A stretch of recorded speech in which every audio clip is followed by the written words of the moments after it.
हर घर की कहानी। पायल अपने परिवार में सभी के साथ मिलजुल कर रहा करती थी। उसके घर वाले पायल को काफ़ी मानते थे, लेकिन पायल से भी ज़्यादा उसकी जेठानी कविता को प्यार मिलता था, क्योंकि वो घर की चहेती और लाडली थी। लेकिन क्यों? चलिए देखते हैं। कविता बहू, अरे ओ कविता बहू, देख तो आज प्रेम सिमर को घर से निकाल ही देगा। अपनी सास की आवाज़ सुनकर कविता अपनी सास के पास बैठ जाती है और टीवी में देखते हुए कहती है, माँ जी, प्रेम सिमर को निकाले या ना निकाले, लेकिन अभी हमें चलकर खाना खा लेना चाहिए, क्योंकि अगर खाना ठंडा हो गया ना तो राहुल का गुस्सा हम सबको इस घर से निकाल देगा। राहुल डाइनिंग टेबल पर बैठकर हम लोगों का इंतज़ार कर रहा है। अरे वो कुछ नहीं कहेगा, तू चिंता मत कर, माँ हूँ उसकी। अगर वो गुस्सा करेगा ना तो 2 थप्पड़ पड़ेगा, शांत हो जाएगा। अच्छा इधर बैठ जा मेरे पास। लेकिन माँ जी, मैंने गैस पर खीर भी चढ़ा रखी है, अगर उस खीर में हल्की सी भी ऊंच नीच आ गई ना तो राहुल जी खाना नहीं खाएंगे। कविता ये बात बोल रही थी, तभी उसकी देवरानी पायल वहाँ आती है और अपनी जेठानी के कंधे पर हाथ रखकर कहती है, दीदी आप इतना क्यों सोचती हैं? उस खीर में हल्की भी ऊंच नीच नहीं आएगी, क्योंकि उस खीर को मैंने संभाल लिया। वो खीर बन चुकी है और मैंने डाइनिंग टेबल पर रख भी दिया है। अरे लेकिन नेहा। ठीक है ना दीदी, बस कीजिए, अब आप इतना मत बोलिए। माँ जी चलिए हम सब साथ में खाना खाते हैं, और हाँ इसका रिकैप ना मैं आपको दिखा दूँगी। फ़िलहाल के लिए टीवी बंद कर रही हूँ मैं। इतना बोलकर पायल टीवी ऑफ कर देती है और इस तरह अब सभी खाने के टेबल पर चले जाते हैं। आज खीर काफ़ी टेस्टी बनी थी, इसलिए खीर की तारीफ़ करते हुए राहुल कहता है, अरे वाह कविता, आज तो खीर काफ़ी टेस्टी लग रही है। आज तुमने इस खीर में ड्राई फ्रूट डालकर इस खीर को और भी टेस्टी बना दिया है। लेकिन राहुल जी, मैंने तो इसमें ड्राई फ्रूट डाले ही नहीं थे, मैंने बस इसमें इलायची डाली थी, क्योंकि माँ जी को ड्राई फ्रूट वाली खीर पसंद नहीं है ना। दीदी आपने खीर बनाई कहाँ है? खीर तो मैंने बनाई है, और हाँ भले ही आपने ड्राई फ्रूट वाली खीर ना बनाई हो, लेकिन मैंने खीर में ड्राई फ्रूट डाल दिए। अरे लेकिन पायल, तुम्हें इसमें ड्राई फ्रूट डालने नहीं चाहिए थे, तुम जानती हो ना माँ जी को। हाँ मैं जानती हूँ माँ जी को, माँ जी ड्राई फ्रूट वाली खीर नहीं खाती, इसलिए मैंने माँ जी की खीर पहले ही निकाल दी थी। माँ जी की खीर निकालने के बाद ही मैंने इसमें ड्राई फ्रूट डाले हैं, क्योंकि इस घर में सिर्फ माँ जी ही तो है जो ड्राई फ्रूट वाली खीर नहीं खाती। पायल की चतुराई देख सावित्री खुश हो जाती है और चेहरे पर स्माइल लिए वो पायल की तारीफ करती है। अरे ये तो तूने बहुत अच्छा किया पायल, मुझे तेरा ये आइडिया बहुत अच्छा लगा। हर रोज़ तो कविता मेरी पसंद को ध्यान में रखते हुए सभी को सादा खीर खिला देती है, लेकिन तूने सभी की ज़रूरत को ध्यान में रखा। इस तरह पायल की काफ़ी तारीफ़ होती है। पायल भी अपनी तारीफ़ सुनकर खुश हो जाती है, क्योंकि कई समय बाद उसकी तारीफ़ जो हो रही थी, इसलिए कविता भी कुछ नहीं कहती। ऐसे ही कुछ दिन बीत जाते हैं और एक सुबह राहुल कविता को आवाज़ लगाता है, कविता मेरा टिफ़िन दे दो जल्दी से, मुझे लेट हो रहा है। राहुल की आवाज़ सुनकर कविता तो टिफ़िन नहीं लाती, लेकिन किचन में से तुरंत पायल अपने हाथ में टिफ़िन लाती है और अपने जेठ राहुल को पकड़ा देती है। भैया दीदी फ़ोन पर किसी से बात कर रही थी, तो मैंने सोचा आपको लेट हो रहा है, क्यों ना मैं ही आपको टिफ़िन दे दूँ। ठीक है, थैंक यू। वैसे कविता को बोलना कि आज का ब्रेकफास्ट अच्छा बना था। भैया वो दीदी ने नहीं बल्कि मैंने बनाया था। दीदी तो आज सुबह लेट उठी थी ना, तो उन्हें रेडी होने में ही टाइम लग गया, इसलिए मैंने सोचा कि मैं ही आज का ब्रेकफास्ट बनाकर तैयार कर देती हूँ। राहुल कुछ नहीं बोलता और चुपचाप वहाँ से चला जाता है।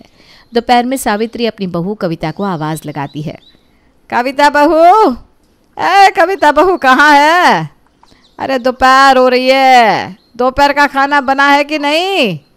क्योंकि कविता बाथरूम में थी, सिर्फ इसलिए वो अपनी सास की आवाज़ सुन नहीं पाती।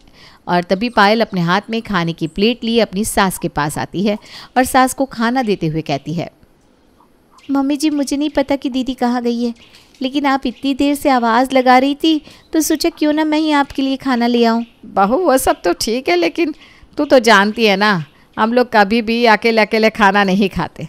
बड़ी बहू को आ जाने दे, फिर साथ में खाना खा लेंगे। और वैसे भी मैं उसे आवाज़ इसलिए नहीं लगा रही थी कि मैं अकेले खाऊं, बल्कि मैं आवाज़ इसलिए लगा रही थी ताकि हम सब साथ में खाना खाएं। तो क्या हुआ माँ जी, आप मेरे साथ भी तो खाना खा सकती हैं ना, आखिर मैं भी तो आपकी बहू हूँ। और वैसे भी दीदी इस समय कहाँ है कहाँ नहीं किसी को कुछ पता नहीं, वो कब आएंगी कब नहीं ये भी नहीं जानते हम, तो मेरे ख्याल से हम लोगों को खाना खा लेना चाहिए। पायल की बात सुनकर सावित्री कुछ नहीं बोलती और उसकी बात से सहमत हो जाती है, जिसके बाद सावित्री और पायल आपस में मिलकर खाना खाने लगते हैं। कुछ देर बाद कविता जब बाथरूम से नहाकर बाहर आती है तो वो अपनी सास और देवरानी को खाना खाता देख कहती है, माँ जी नेहा, आज तुम दोनों मेरे लिए रुके नहीं और दोपहर का खाना शुरू कर दिया। अरे बहू, आजकल तू ही हम लोगों से अलग रह रही है, पता नहीं कौन सी दुनिया में गायब रहती है तू। अरे हम लोग तुझे इतना प्यार करते हैं, हर चीज़ में तुझे पूछते हैं, लेकिन तुम हो कि पता नहीं कहाँ गायब रहती हो। माँ जी मैं तो नहा रही थी और ये बात नेहा को तो पता ही थी। मैंने उससे कहा था कि मैं बाथरूम में जा रही हूँ नहाने के लिए। दीदी आप झूठ क्यों बोल रही हैं? आपने मुझे कब कहा कि आप बाथरूम में जा रही हैं? मुझे तो कुछ पता ही नहीं। मैं तो किचन में चुपचाप बर्तन धो रही थी। अरे तुम बर्तन धो रही थी तभी तो मैंने तुम्हें कहा था। यार पायल, तुम अभी बातों से पलट क्यों रही हो?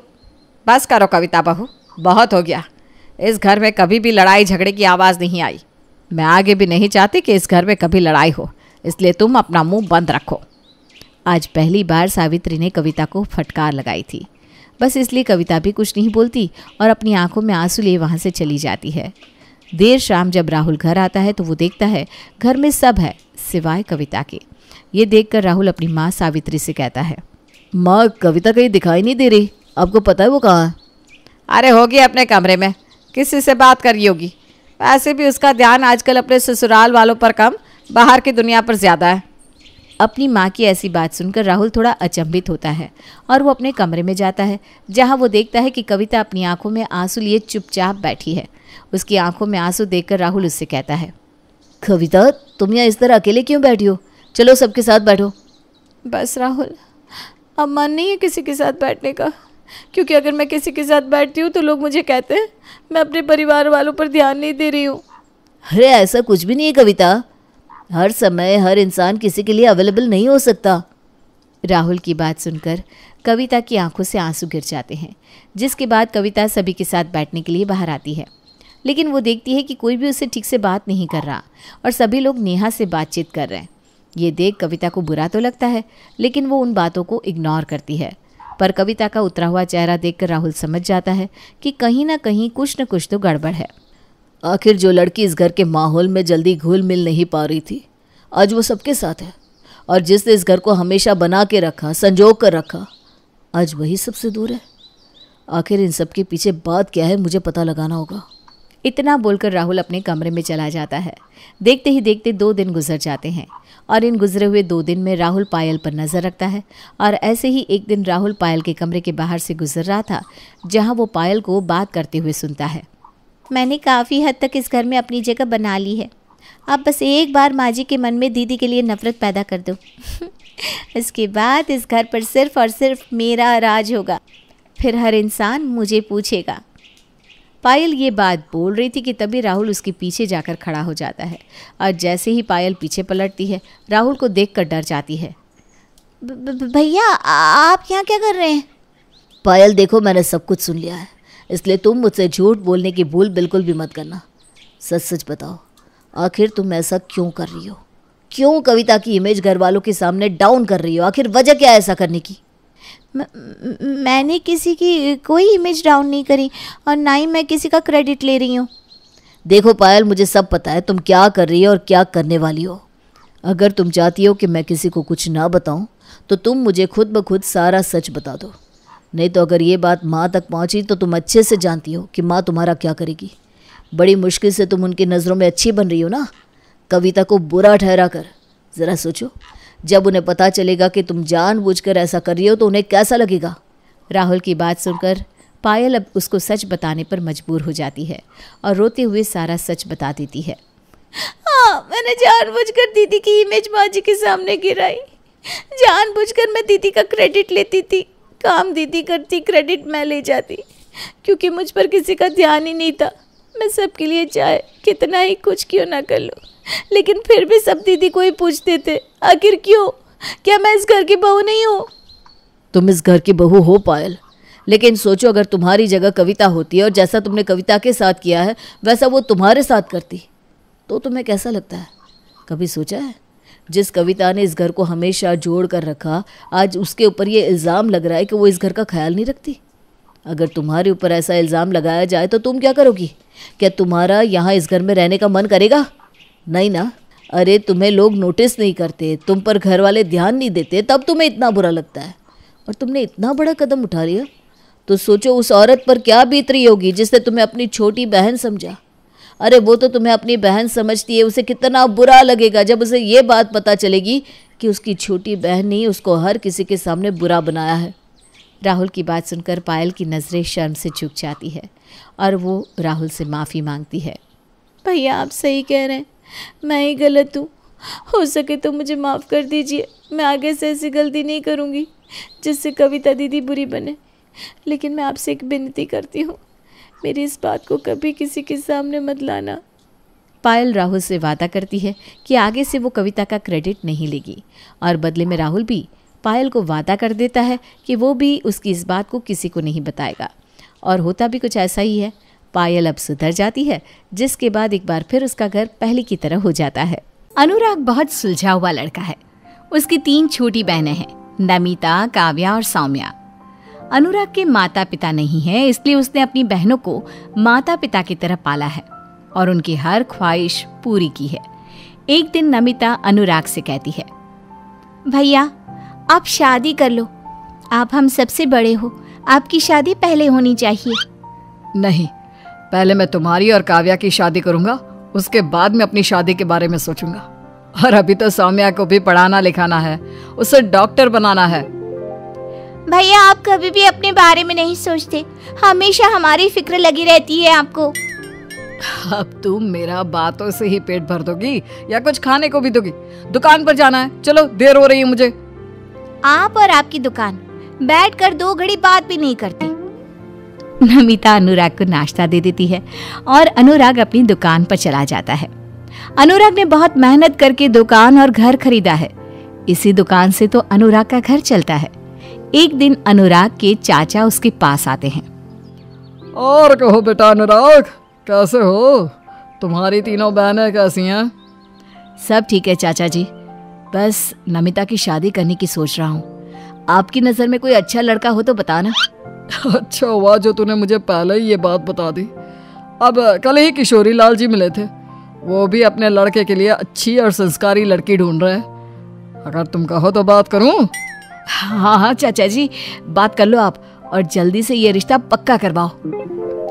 लड़की के परिवार वाले नमिता को पसंद कर लेते हैं और अनुराग को भी लड़का पसंद आ जाता है। शादी की तारीख भी पक्की हो जाती है। लेकिन एक दिन अनुराग के चाचा उसके घर आकर कहते हैं, कैसे चल रही है शादी की तैयारी? बहुत अच्छी चाचा जी, कार्ड तो लगभग बढ़ चुके हैं। बेटा एक जरूरी बात करनी है तुमसे, सोच रहा हूँ कैसे करूँ। अरे चाचा जी, आपको मुझसे बात करने के लिए भी सोचना पड़ता है, आराम से बताइए क्या बात है। वो क्या है ना बेटा, शादी के लिए किशोरी लाल जी ने एक शर्त रखी है। शर्त? कैसी शर्त? उन्हें दहेज में 25 लाख रुपए चाहिए बेटा। क्या 25 लाख रुपए? लेकिन चाचा जी उन्होंने पहले तो ऐसा कुछ भी नहीं कहा था, अचानक से। मुझे तो समझ में नहीं आ रहा, मैं इतने कम समय में इतने सारे रुपयों का इंतजाम कैसे करूंगा। ये सारी बातें नमिता भी सुन लेती है और वो गुस्से से कहती है, चाचा जी आप जाकर उन लोगों से मना कर दो कि हमें ये शादी नहीं करनी है। ऐसे लालची लोगों के घर जाने से अच्छा है कि मैं जिंदगी भर इसी घर में बैठी रहूं। नमिता ये क्या बोल रही हो? शादी की सारी तैयारियां हो चुकी है, सब जगह कार्ड भी पड़ चुके हैं। बेटा अगर एक बार तुम्हारा रिश्ता टूट गया ना तो तुम्हारी शादी होने में बहुत दिक्कत होगी। दहेज की बात सुनकर अनुराग बहुत परेशान रहता है और वो फैसला करता है कि जिस मकान को इतनी मेहनत से उसने खरीदा था और उसकी बहनों ने बड़े प्यार से जिस मकान को घर बनाया था, उस घर को वो गिरवी रख देगा। ये बात जब अनुराग की बहनों को पता चली तो उन्होंने अनुराग को बहुत समझाया। भैया आप ये घर गिरवी मत रखो, मेरी शादी मेरे भाई बहनों को बेघर करके होगी तो मैं अपने ससुराल में कभी खुश नहीं रह पाऊंगी। भैया जरा सौम्या के बारे में भी तो सोचिए, उसे अपनी पढ़ाई पूरी करनी है। और काव्या आपको उसकी भी तो शादी करनी है। देखो मैं ये घर बेच नहीं रहा हूँ, सिर्फ गिरवी रख रहा हूँ। मेरी दुकान है ना, वहां बहुत अच्छा काम चल रहा है। तुम तीनों को अपने भाई पर भरोसा नहीं है क्या? तुम देखना, मैं जल्द ही ये घर वापस ले लूंगा। अनुराग अपनी बहनों की एक नहीं सुनता और वो घर गिरवी रख देता है। नमिता अपने पति के साथ अमेरिका चली जाती है और अनुराग अपनी दोनों बहनों के साथ खुशी खुशी रहता है। एक दिन काव्या अपने भाई के पास आकर कहती है, भैया मैंने एक इंटरनेशनल कंपनी में जॉब के लिए अप्लाई किया था, वहां से ऑफर लेटर आया है। मुझे कुछ महीने की ट्रेनिंग के लिए जापान जाना होगा। अरे तुम्हें नौकरी की क्या जरूरत, तुम भी शादी करो और अपने ससुराल जाओ। अगर मेरी शादी नमिता दीदी की तरह होगी तो मुझे शादी नहीं करनी। भैया प्लीज मुझे जाने दे, ये मौका हर किसी को नहीं मिलता है। काव्या के बार बार कहने पर अनुराग उसे जापान भेजने के लिए मान जाता है, लेकिन नमिता की शादी के बाद अनुराग को आर्थिक तंगी का सामना करना पड़ रहा था।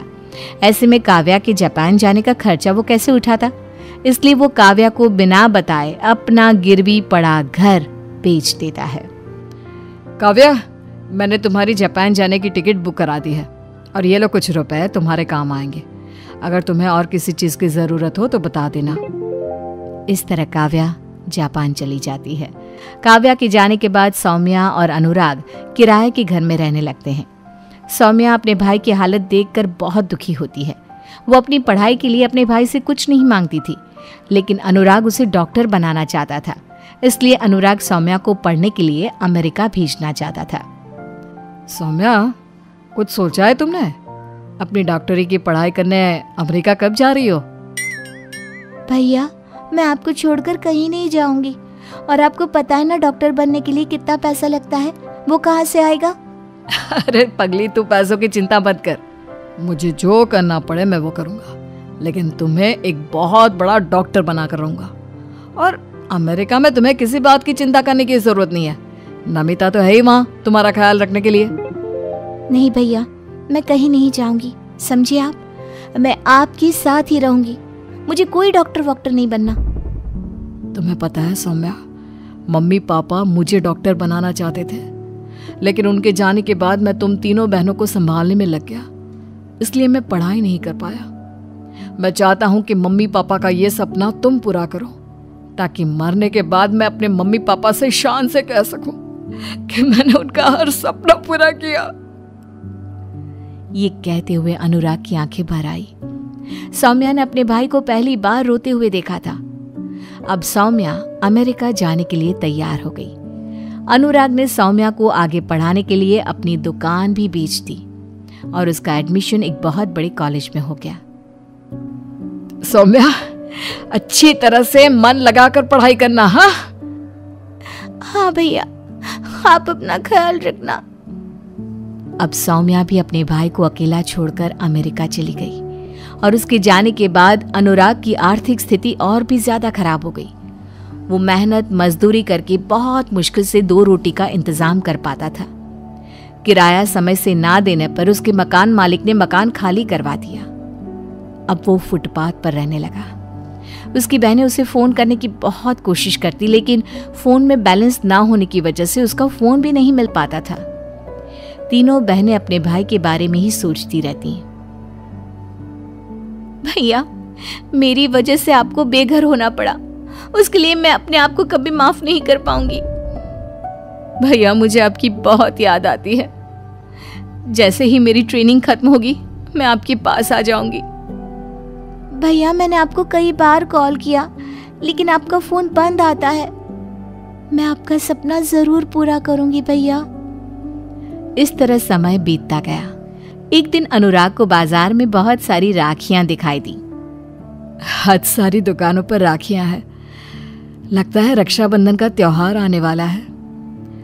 पता नहीं मैं अपनी तीनों बहनों से कब मिल पाऊंगा।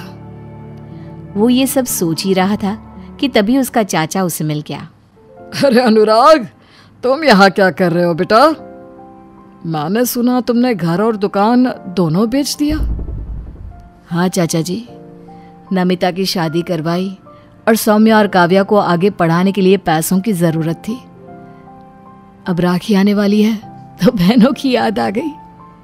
बेटा तुम दुखी मत हो, तुम्हारी बहनें भी तुम्हें बहुत प्यार करती है।